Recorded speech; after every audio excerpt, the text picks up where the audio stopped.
नमस्कार मित्रों, आज बात करेंगे ई दृष्टि रिमाइंडर जो बनाया गया है घटना चक्र द्वारा प्रैक्टिस सेट, उस पर चर्चा कर लेते हैं। देख लेते हैं प्रश्न कौन सा है। पहला प्रश्न जो दिया है, अप्रैल 2024 में कौन देश के अगले नौसेना अध्यक्ष नियुक्त हुए।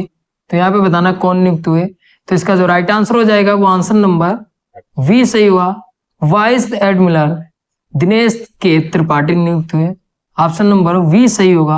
अगले प्रश्न की बात करते हैं। अगला प्रश्न दिया, निम्नलिखित कथनों पर विचार कीजिए। यहाँ पे दो कथन दिए, विचार कर लेते हैं। यहाँ पे पहला कथन दिया है, 18 अप्रैल 2024 को रक्षा अनुसंधान संस्थान एवं विकास संगठन मतलब डीआरडीओ ने स्वदेशी तकनीक से निर्मित क्रूज मिसाइल का सफल परीक्षण किया। फिर दूसरा कथन दिया, इसका परीक्षण पोखरण राजस्थान से किया गया। यहाँ पे सही कथन जो है वो पहचानने हैं। तो यहाँ पे जो राइट आंसर हो जाएगा वो आंसर नंबर ए वाला सही होगा। आंसर नंबर ए सही होगा। केवल एक कथन जो है वो सही है। आगे बात करते हैं अगले प्रश्न की। तो अगला प्रश्न दिया, अप्रैल 2024 में घोषित sky tracks world airport awards 2024 में विश्व का सबसे बेहतरीन हवाई अड्डा का खिताब किसने जीता। तो यहाँ पे 4 हवाई अड्डे दिए, बताना है किसने जीता। तो इसका जो राइट आंसर हो जाएगा वो आंसर नंबर वी सही होगा। हमाद अंतरराष्ट्रीय हवाई अड्डा, ऑप्शन नंबर वी सही होगा। अगले प्रश्न की बात करें तो अगला प्रश्न दिया है, अप्रैल 2024 में जारी व्यापार विकास रिपोर्ट अपडेट अप्रैल 2024 से संबंधित निम्नलिखित कथनों पर विचार कीजिए। यहाँ पर पहला कथन दिया है, यह रिपोर्ट विश्व आर्थिक मंच द्वारा जारी किया गया है। फिर दूसरा कथन दिया, इसके अनुसार वर्ष 2024 में भारत की आर्थिक विकास दर 6.5% रहने का अनुमान है। यहाँ पे सही कथन पहचानने, तो देख लेते हैं कौन सा कथन जो होगा वो सही होगा। तो इसका जो राइट आंसर हो जाएगा वो आंसर नंबर वी सही होगा। केवल कथन 2 जो है बिल्कुल ठीक है, ऑप्शन नंबर वी वाला सही होगा। आगे बात करते हैं अगले प्रश्न। तो यहाँ पे बताना, जो क्यूएस रैंकिंग जारी हुई है उसमें भारत के कितने संस्थान जो हैं शामिल हुए। तो इसका जो राइट आंसर हो जाएगा वो आंसर नंबर वी सही होगा। 69 मतलब 69 संस्थान शामिल हुए, ये भी याद रखिएगा। आप अगर इसके बारे में कंप्लीट वीडियो देखना चाहते हैं तो मैंने पहले से चैनल पे अपलोड कर रखी, तो आप चैनल पर जाके देख सकते हैं। अगला प्रश्न दिया है, निम्नलिखित कथनों पर विचार कीजिए। विचार कर लेते हैं। तो यहाँ पे कथन दिए, पहला कथन दिया, 10 मार्च 2024 को Bharat European free trade association द्वारा व्यापार आर्थिक साझेदारी समझौते पर हस्ताक्षर किया गया।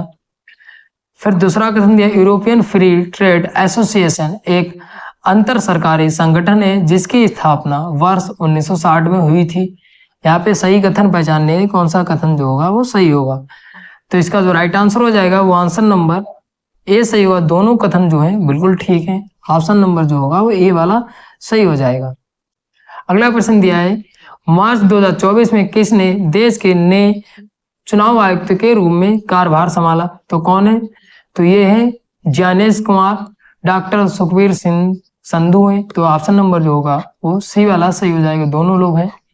फिर अगला प्रश्न दिया, सिप्री द्वारा जारी रिपोर्ट के अनुसार निम्नलिखित कथनों पर विचार कीजिए।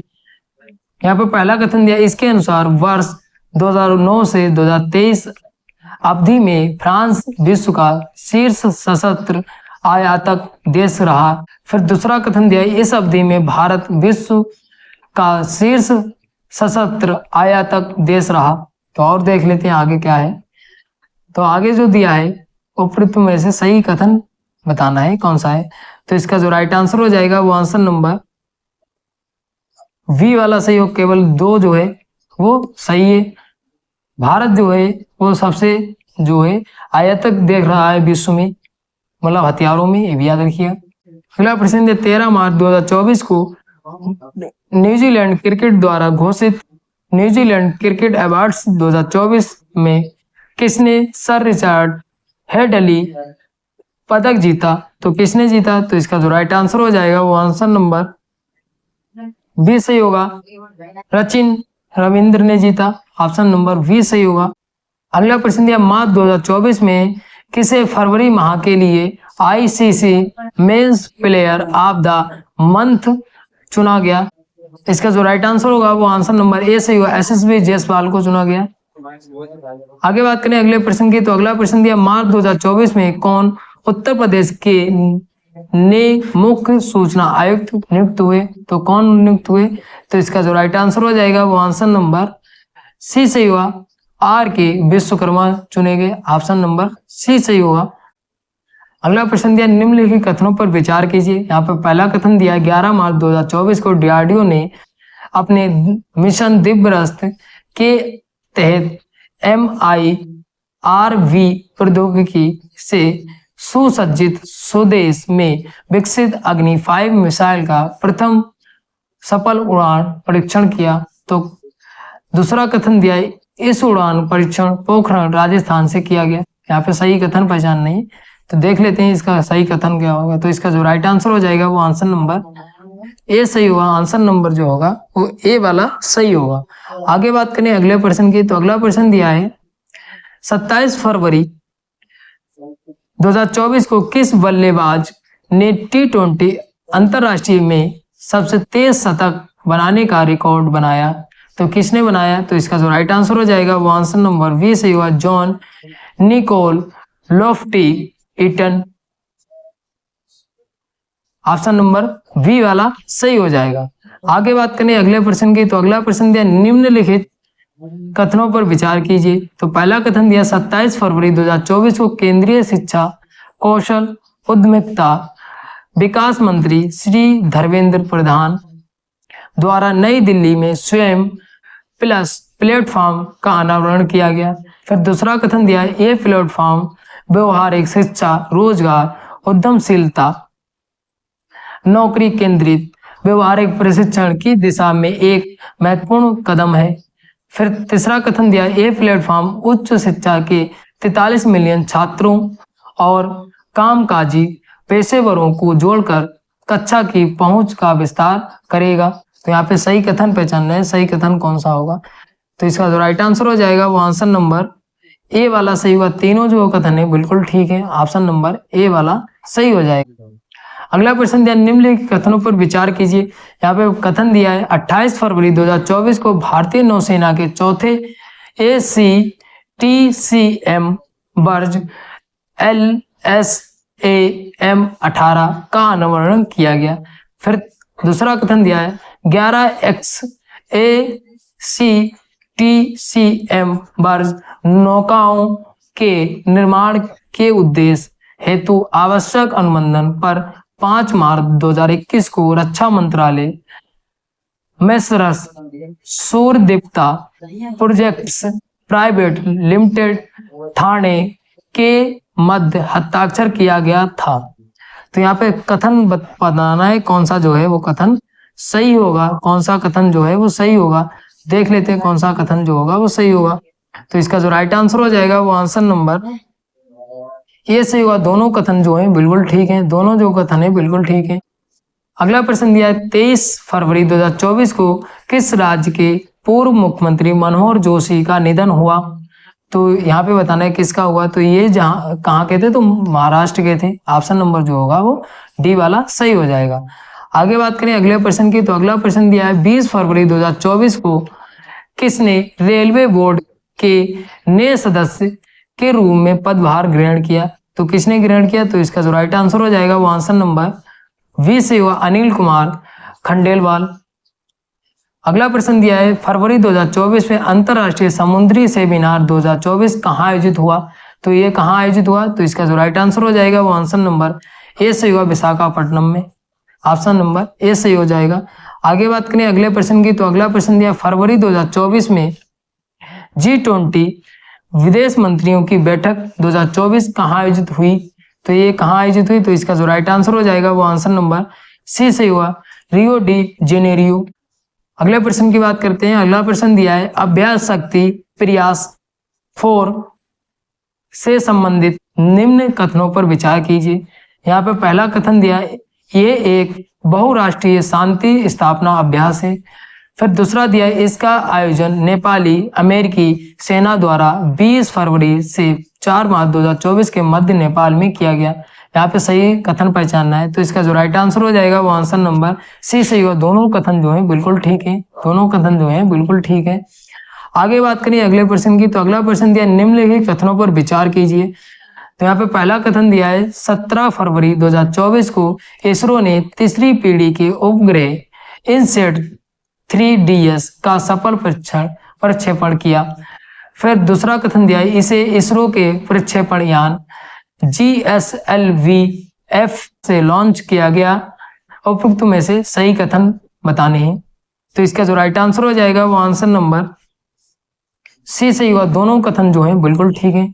अगर आप इसके बारे में संपूर्ण वीडियो देखना चाहते हैं स्पेशल, तो मेरे चैनल पे अपलोड है, आप चैनल पे जाके देख सकते हैं। आगे बात करते हैं अगले प्रश्न की। तो अगला प्रश्न दिया है प्रधानमंत्री नरेंद्र मोदी ने किस स्थान पर कोचरम आश्रम का उद्घाटन किया। तो ये जो उद्घाटन किया वो साबरमती में किया। ऑप्शन नंबर जो होगा वो ए वाला सही हो जाएगा। इसकी स्थापना किसने की थी। तो ये साबरमती आश्रम की जो स्थापना की थी वो महात्मा गांधी जी ने की थी, ये भी याद रखिए। आगे बात करते हैं अगले प्रश्न की। तो अगले प्रश्न की बात करें तो निम्नलिखित कथनों पर विचार कीजिए। यहाँ पे विचार कर लेते हैं। यहाँ पे पहला कथन दिया 4 मार्च 2024 को रक्षा मंत्रालय ने स्वदेशी उन्नत ईंधन प्रणाली के विकास हेतु त्रिपक्षीय समझौते पर हस्ताक्षर किए। फिर दूसरा कथन दिया ये समझौता VEML limited, Bharat electronics limited, मिस्र धातु निगम लिमिटेड के साथ हुआ। तो यहाँ पे सही कथन बताना है। तो इसका जो राइट आंसर हो जाएगा वो आंसर नंबर सी सही हुआ। दोनों कथन जो है बिल्कुल ठीक है। ऑप्शन नंबर जो होगा वो सी वाला सही हो जाएगा। निम्नलिखित कथनों पर विचार कीजिए। तो यहाँ पे विचार कर लेते हैं। तो यहाँ पे पहला कथन दिया मार्च 2024 में महाराष्ट्र सरकार ने देश का पहला सरकारी OTT प्लेटफॉर्म लॉन्च किया। फिर दूसरा कथन दिया इसका नाम सी स्पेस रखा गया है। तो यहाँ पे सही कथन बताना है। तो इसका जो राइट आंसर हो जाएगा वो आंसर नंबर वी सही होगा। केवल 2 कथन है, बिल्कुल ठीक है। आगे बात करते हैं अगले प्रश्न की। तो अगला प्रश्न दिया है 11 मार्च 2024 को किसने राष्ट्रीय अनुसूचित जाति आयोग के नए अध्यक्ष के रूप में पदभार ग्रहण किया। तो किसने ग्रहण किया। तो इसका जो राइट आंसर हो जाएगा वो आंसर नंबर ए वाला सही हुआ, किशोर मकवाना। ऑप्शन नंबर ए सही हुआ। अगला प्रश्न दिया निम्नलिखित कथनों पर विचार कीजिए। पहला कथन दिया है 5 मार्च 2024 को सर्वाइकल कैंसर के उन्मूलन हेतु विश्व bank, bill and Melinda Gates foundation, UNICEF द्वारा लगभग 600 मिलियन अमेरिकी डॉलर देने की घोषणा की गई। तो यहाँ पे दूसरा कथन दिया वैश्विक सर्वाइकल कैंसर उन्मूलन मंच के प्रथम सम्मेलन का आयोजन कार्टाजेना डी इंडियास कोलंबिया में आयोजित किया गया। यहाँ पे सही कथन पहचानना है। तो यहाँ पे सही कथन देख लेते हैं कौन सा होगा। तो इसका जो राइट आंसर हो जाएगा वो आंसर नंबर ए वाला सही होगा। आंसर नंबर ए सही होगा। दोनों कथन जो हैं बिल्कुल ठीक हैं। आगे बात करते हैं अगले प्रश्न की। तो अगला प्रश्न दिया हाल ही में जारी मानव विकास रिपोर्ट 2023-24 से संबंधित निम्नलिखित कथनों पर विचार कीजिए। पहला कथन दिया यह रिपोर्ट विश्व आर्थिक मंच द्वारा जारी की गई। फिर दूसरा कथन दिया रिपोर्ट के तहत जारी मानव विकास सूचकांक 2022 में भारत को 134वां स्थान प्राप्त हुआ है। यहाँ पे सही कथन बताना है। तो इसका जो राइट आंसर हो जाएगा वो आंसर नंबर वी सही हुआ। कथन 2 जो है बिल्कुल ठीक है। आगे बात करते हैं अगले प्रश्न की। तो अगला प्रश्न दिया है रणजी ट्रॉफी 2023-24 के संबंध में निम्नलिखित कथनों पर विचार कीजिए। यहाँ पे पहला कथन दिया 5 जनवरी 2024 से 14 मार्च 2024 तक रणजी ट्रॉफी 2023-24 आयोजित हुई। फिर दूसरा कथन दिया फाइनल मुकाबले में मुंबई ने विदर्भ को पराजित कर रिकॉर्ड 42वां बार रणजी ट्रॉफी का खिताब जीता। फिर तीसरा दिया है मुंबई के Tanuj Kotian player of the tournament चुने गए।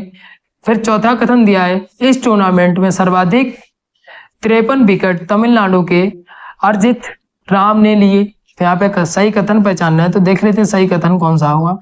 तो इसका जो राइट आंसर हो जाएगा वो आंसर नंबर ए वाला सही हुआ, तीनों कथन जो है बिल्कुल ठीक है, और चौथा जो कथन है बिल्कुल गलत है।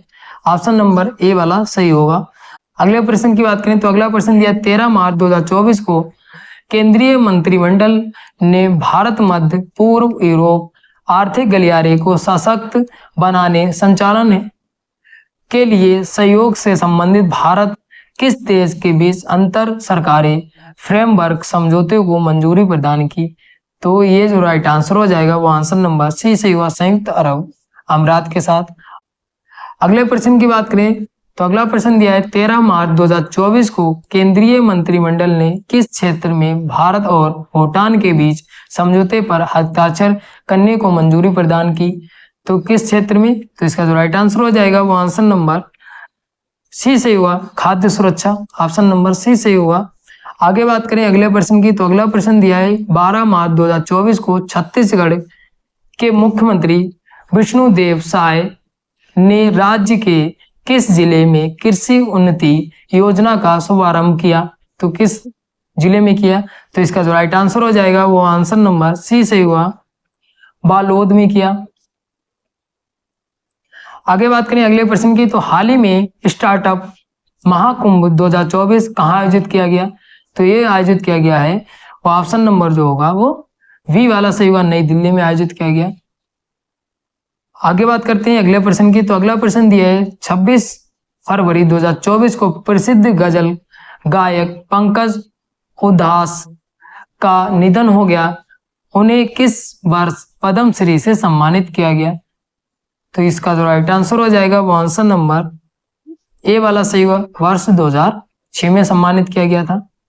अगर आप 2024 के पद्म पुरस्कार की जानकारी लेना चाहते तो मैंने पहले से वीडियो अपलोड कर रखी है, तो आप चैनल पर जाकर देख सकते हैं।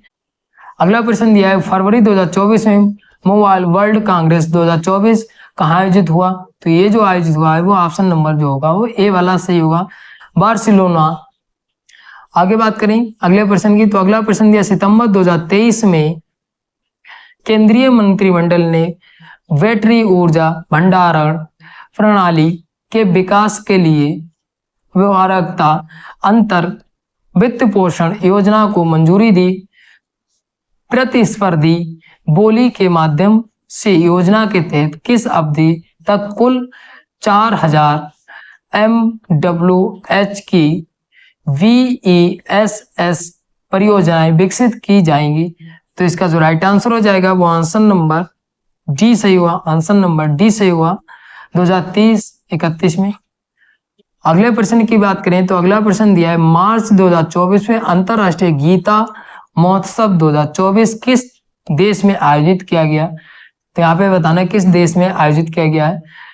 तो इसका जो राइट आंसर हो जाएगा वो आंसर नंबर डी सही हुआ, श्रीलंका में कोलंबो में आयोजित किया गया था। ये भी याद रखिए। अगर आप महोत्सव और उत्सव के बारे में संपूर्ण वीडियो देखना चाहते हैं तो मैंने चैनल पे पहले से अपलोड कर रखी है, तो आप चैनल पे जाके देख सकते हैं। आगे बात करें अगले प्रश्न की तो अगला प्रश्न दिया है निम्नलिखित कथनों पर विचार कीजिए। विचार कर लेते हैं। तो यहाँ पे पहला कथन दिया है 28 फरवरी 2024 को देश भर में राष्ट्रीय विज्ञान दिवस मनाया गया। फिर दूसरा कथन दिया वर्ष 2024 में इस दिवस का थीम विकसित भारत के लिए स्वदेशी तकनीक। यहाँ पे सही कथन पहचानना है। तो इसका जो राइट आंसर हो जाएगा वो आंसर नंबर सी सही हो। दोनों कथन जो है बिल्कुल ठीक है। एक तो दिवस पूछा जाता है कब मनाया जाता है, एक थीम भी पूछ लिया जाता है, तो याद रखिएगा। आगे बात करते हैं अगले प्रश्न की। अगला प्रश्न दिया है 26 फरवरी 2024 को किस देश में विश्व की तीसरी सबसे बड़ी मस्जिद का उद्घाटन किया गया। तो किस में किया गया। तो इसका जो राइट आंसर हो जाएगा वो ऑप्शन नंबर सी सही होगा, अल्जीरिया में। ऑप्शन नंबर सी सही होगा। अगर पूछ लिया जाए एशिया का सबसे बड़ा हिंदू मंदिर कहाँ बनाया गया, तो ये जो बनाया गया है वो दुबई में बनाया गया, ये भी याद रखिएगा।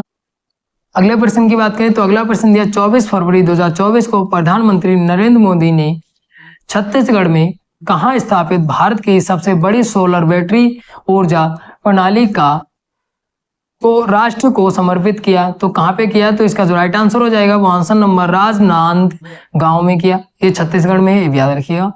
आगे बात करें 26 फरवरी 2024 को प्रधानमंत्री नरेंद्र मोदी ने अमृत भारत स्टेशन योजना के तहत कितने रेलवे स्टेशनों के विकास की आधारशिला रखी। तो इसका जो राइट आंसर हो जाएगा वो ऑप्शन नंबर सी सही हुआ 553 जो है पुनर्विकास किया जाएगा इसका। आगे बात करें अगले प्रश्न की, तो अगला प्रश्न दिया है राइट्स CFM मोजाम्बिक के मध्य समझौते से संबंधित निम्नबद्ध कथनों पर विचार कीजिए। यहाँ पर पहला कथन दिया है 12 दिसंबर 2023 को राइट्स लिमिटेड CFM मोजाम्बिक के मध्य 10 डीजल इंजन आपूर्ति के अनुबंधन के समझौते पर हस्ताक्षर हुए। तो फिर दूसरा दिया है अनुबंधन का कुल मूल्य लगभग 37.68 मिलियन अमेरिकी डॉलर है। यहाँ पे सत्य कथन पहचानना है। तो यहाँ पे जो राइट आंसर हो जाएगा वो ऑप्शन नंबर सी सही हुआ। दोनों कथन जो है बिल्कुल ठीक है, ऑप्शन नंबर सी सही हुआ। अगला प्रश्न दिया 11 फरवरी 2024 को उषा किरण खान का निधन हो गया, वे थी। तो इसका जो राइट आंसर हो जाएगा वो ऑप्शन नंबर सी सही हुआ, साहित्यकार। आगे बात करें अगले प्रश्न की, तो अगला प्रश्न दिया है निम्नलिखित कथनों पर विचार कीजिए। विचार कर लेते हैं। यहाँ पे कथन दिया है 9-10 फरवरी 2024 के मध्य 7वां हिंद महासागर सम्मेलन पर्थ ऑस्ट्रेलिया में आयोजित हुआ। फिर दूसरा दिया है उपराष्ट्रपति जगदीश धनखड़ ने इस सम्मेलन में भारत का प्रतिनिधित्व किया। यहाँ पे सही कथन बताना है। तो इसका जो राइट आंसर हो जाएगा वो आंसर नंबर ए सही हुआ, केवल एक कथन है, बिल्कुल ठीक है। अगला प्रश्न दिया 5 फरवरी 2024 को शुरू की गई बिहार लघु उद्यमी योजना के तहत सरकार प्रदेश के 94 लाख से अधिक गरीब परिवारों को स्वरोजगार के लिए कितनी राशि प्रदान करेगी। तो यहाँ पे जो राइट आंसर हो जाएगा वो आंसर नंबर वी सही हुआ, 2-2 लाख रुपए, ऑप्शन नंबर वी सही हो जाएगा। अगले प्रश्न की बात करें तो अगला प्रश्न दिया है 7 फरवरी 2024 को किन 2 राज्यों में स्थानीय लाभार्थियों के लिए किलकारी कार्यक्रम शुरू किया गया। तो किन राज्यों के लिए, तो इसका जो राइट आंसर हो जाएगा वो आंसर नंबर सी सही हुआ, गुजरात और महाराष्ट्र के लिए, ऑप्शन नंबर सी सही होगा। अगले प्रश्न की बात करें तो अगला प्रश्न दिया है 6 फरवरी 2024 को किसने नई दिल्ली में EDCIL विद्यांजलि छात्रवृत्ति कार्यक्रम शुरू किया। तो किसने शुरू किया, तो इसका जो राइट आंसर हो जाएगा वो आंसर नंबर ए सही हुआ, धर्मेंद्र प्रधान। और ये क्या है, तो शिक्षा मंत्री हैं, ये भी याद रखिएगा। तो ये 50 क्वेश्चन थे जो करंट अफेयर के घटना चक्र द्वारा बनाए गए थे। मिलते हैं अगली वीडियो में कोई नई वीडियो के साथ। धन्यवाद।